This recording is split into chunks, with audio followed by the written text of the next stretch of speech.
The materialistic demeanor cannot possibly stretch to the transcendental autocrat who is ever inviting the fallen conditioned soul to associate with him through devotion or eternal serving mode.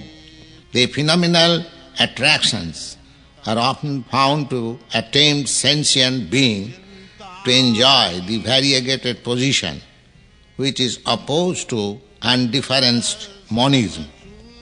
People are so much apt to indulge in transitory speculation even when they are to educate themselves on the situation beyond their empiric area or experiencing jurisdiction, and almost foolishly they dare to declare that God is dead.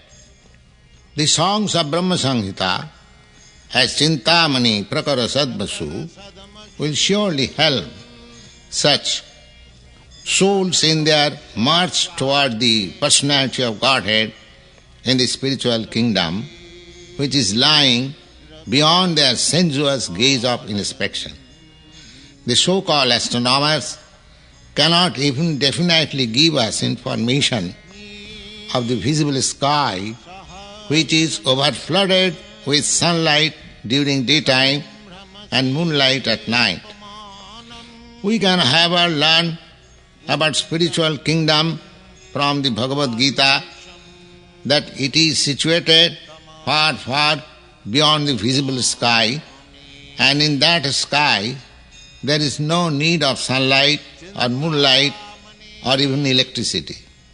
There are innumerable spiritual planets in that self-effulgent sky, and the gross estimate of that sky is given in the Bhagavad Gita that the material world, wherein there are innumerable suns and moons, is only 1/4 of the whole kingdom of God. This material world is also part of the kingdom of God. But this kingdom of God is described as made of inferior energy on account of its temporary nature and is compared with a mass of clouds in the sky. When there is a mass of clouds in the sky, there is certainly torrents of rain, and there is a type of creation of new vegetation on account of such rainfall. But in spite of all such variegatedness, manifestation of greenery seen, of fruits and flowers, the whole show is only temporary. When the season is over, everything fades away into different situations and the temporary manifestation comes to an end. Therefore, the material world is called three phases of existence, namely creation, sustenance and dissolution at last. This creation and dissolution is going on perpetually like seasonal changes, and the portion of the vast sky where such temporary variegatedness is taking place and again becoming out of sight is called the material world.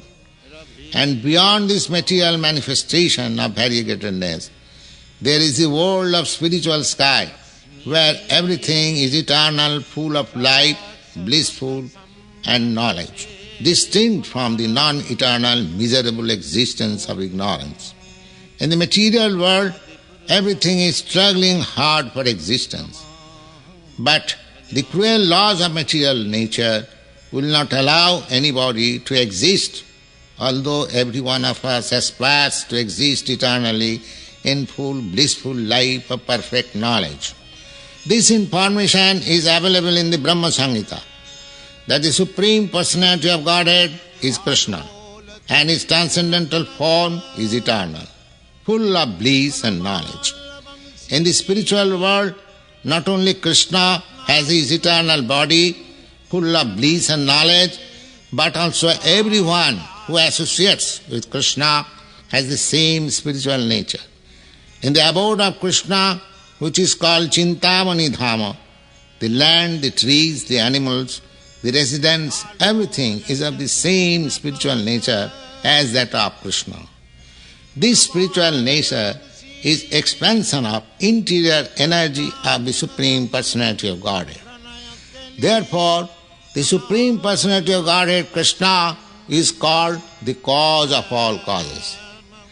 It is said that Brahma, who wrote Brahma Samhita, after his mature knowledge by meditation, it was revealed in him that by the recollection of Bhakti Yoga, it appeared to him that he is the eternal maidservant of Krishna.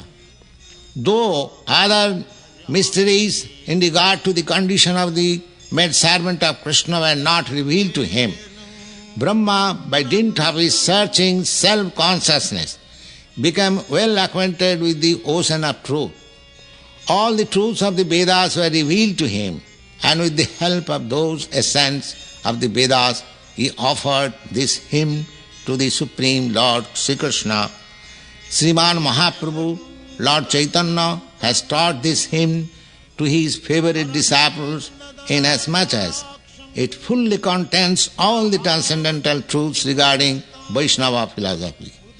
The audience, the hearers of this record, are requested to study and try to enter into the spirit of this hymn with great care and attention as a regular daily function. The first verse is translated, I worship Govinda, the primeval Lord, the first progenitor, who is tending the cows, fulfilling all desires in the abodes built with spiritual gems, surrounded by millions of purpose trees, always served with great reverence and affection by hundreds of thousands of Lakshmis or Gopis. By the word Cintamani is meant transcendental gem. Just as Maya builds the mundane universe with the 5 material elements, so the spiritual chit potency has built the spiritual world of transcendental gems. The Cintamani, which serves as material in the building of the above Supreme Lord's place, Goloka, is a far rarer and more agreeable entity than the philosopher's stone. The purpose tree only the fruits of piety, wealth, fulfillment of desires and liberation. But the purpose trees in the abode of Krishna bestows innumerable fruits, yielding the fulfillment of desire for oceans of milk in the shape of the 14 love-souring transcendental bliss that take away with the hunger and thirst of all pure devotees. The trees in the abode of Lord Krishna can supply anything desired by the devotees.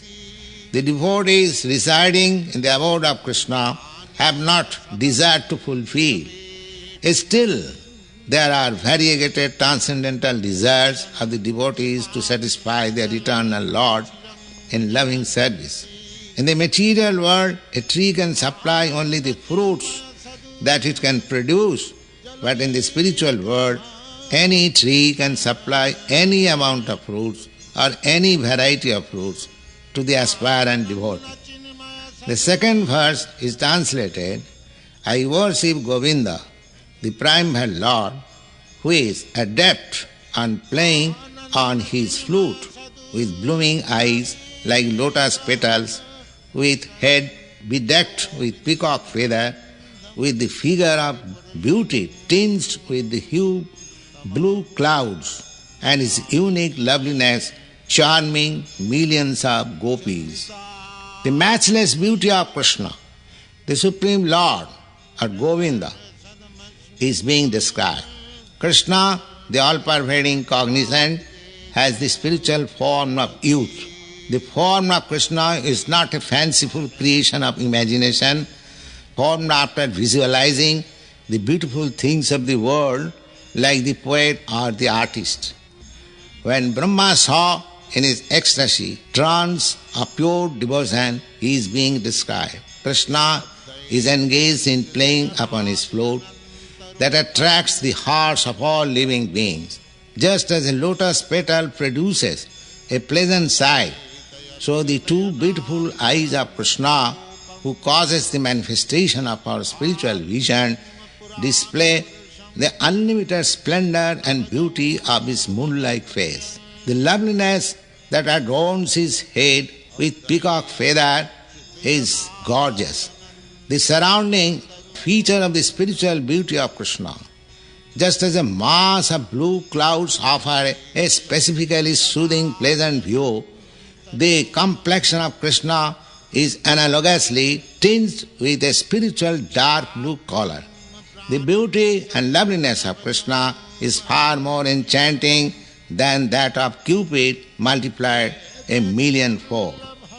The next verse is translated, I worship Govinda, the primeval Lord, round whose neck is swing a garland of flowers, beautified with moon locket, whose 2 hands are adorned with flute and jewel ornaments, who always reveals in pastimes of love, whose graceful, threefold bending form of Samsundar is eternally manifested.